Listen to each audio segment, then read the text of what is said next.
When I first saw this boss, I've seen this on, on other streams and other videos, and this boss always looked very punishing. I was like, man, this boss looks like it's really, really tough.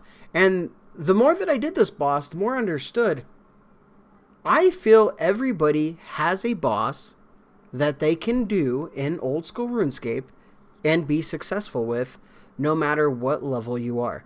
Now, I am a very new player when it comes to bossing. Sure, I'm a max player. I just got my quest cape, a few weeks ago. I've been enjoying the game, but I've never done PVM. So I would say this is probably my first boss that's been tougher, that I've actually farmed out.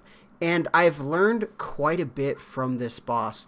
So we're going to go ahead and go into some things that I thought was interesting and maybe I could bring to other bosses. But I do want to say, if you are a new player, maybe you're just getting into PVM, and maybe you did a boss that was really hard, which was for me, I did Vardorvis, and I died so many times, and I was like, well, I just can't get this boss. And I thought, let's try this boss, and I went and did this one, and you know what? We've made, let's go ahead and look at the log. We've made about 16 million gold. We got 201 kills. We did get 2 of the quartz here. We got 6 orbs. Now, I haven't even got a big drop yet. So the more that I'm learning, one of these days, we're going to get a big drop and then maybe boost that up by 10, maybe 60 million, depending on what I get. So let's go ahead and let's talk about what I've learned. So the cool thing is we have these markers. I put these markers in myself, as you can see. Why I have 2 over there, I'm not sure. We should probably remove one of those, actually. I didn't even know why I have those. Actually, you know what? Let's just leave that for right now. We'll leave it for right now. What I learned was I learned how to flick. I didn't know what flicking was. What flicking was is when we're here and I'm doing damage to this boss, I will click the boss to attack and then click back right away, and I won't actually get damaged by his little frontal ability. Now, I have seen some videos where people have been flicking, and they'll flick from here, and they'll click here, and then they'll go back to avoid the spikes. But I really like the method of clicking here and baiting certain abilities. Now, baiting certain abilities, I think I could bring over to a lot of different bosses. So he does a little acid spray thing, and I noticed if I was to run a little bit too early, he would throw it to this side, and I would have to go all the way back, and it was just, it was a little frustrating. So sometimes just waiting a second and then moving will still allow you not to get hit, and I never really understood True Tile very much. So this is the tile I'm standing on. If I click this, you see how that little True Tile is kind of all the way in the beginning? Well, what that can do is it can actually, like, jump spaces.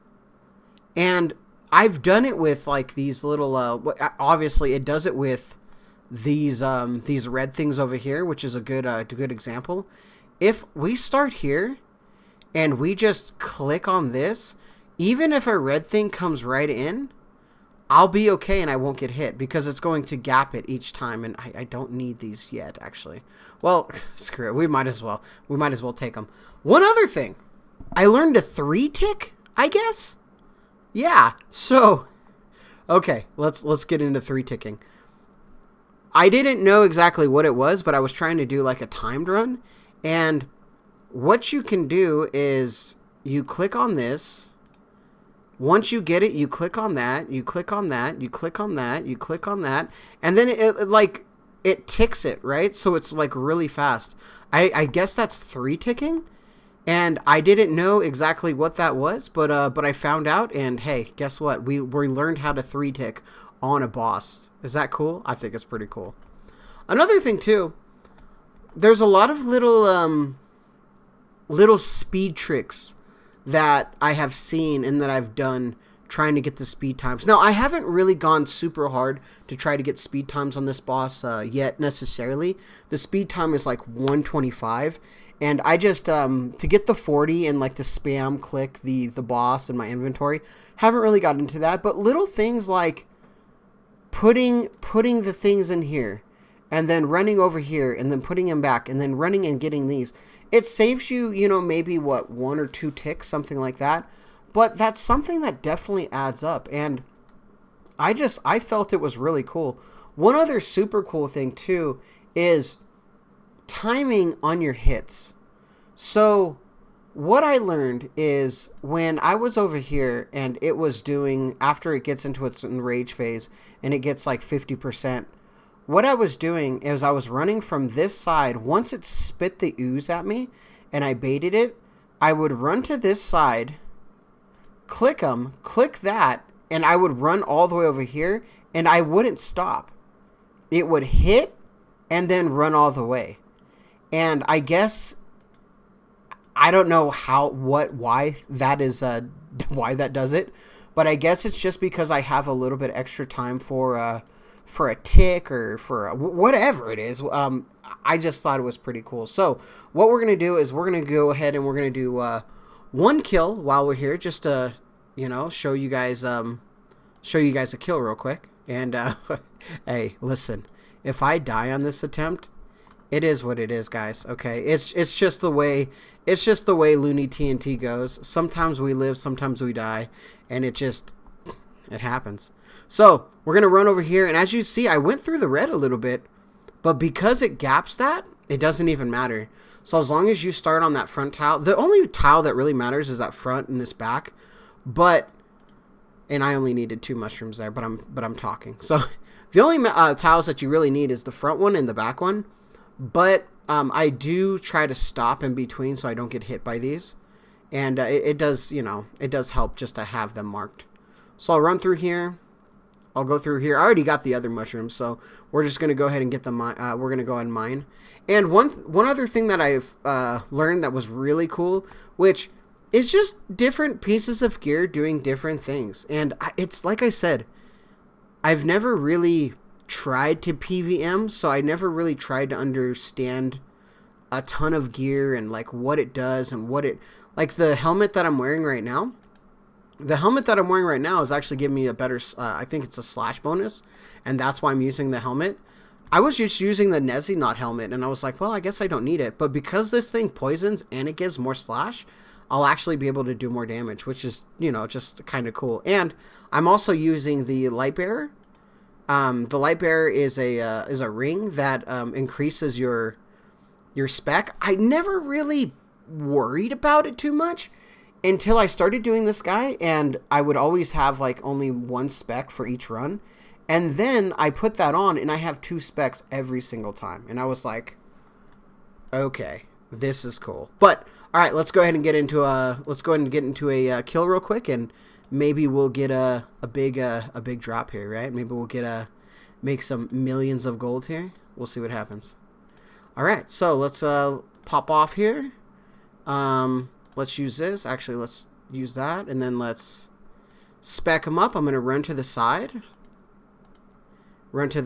Switch my weapons, and then we're going to go ahead and just go. Now, on the ability where he does the gaze ability where he looks, there's a chance to get 2 hits. I just take 1.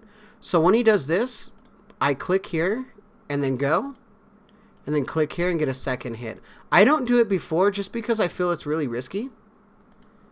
And then now because we got him to this %, watch this. I'll hit him here, and then I'll click here, and then I'll go back. So I got an extra hit from that, which I just feel it's really, really good. And it helps me out overall for damage anyway. Click that, get the 2 strikes in. Click it again, we'll have to run. Little click, come back.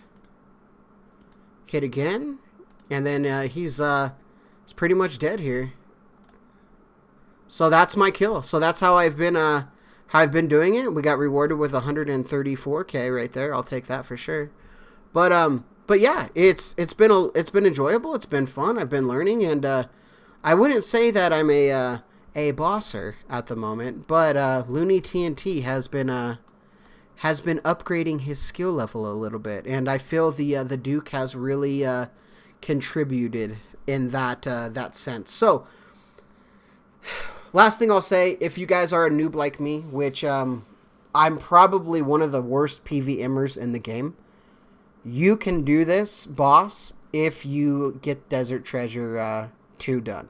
If you can battle through it and get all the other bosses done, this is definitely a boss that is campable.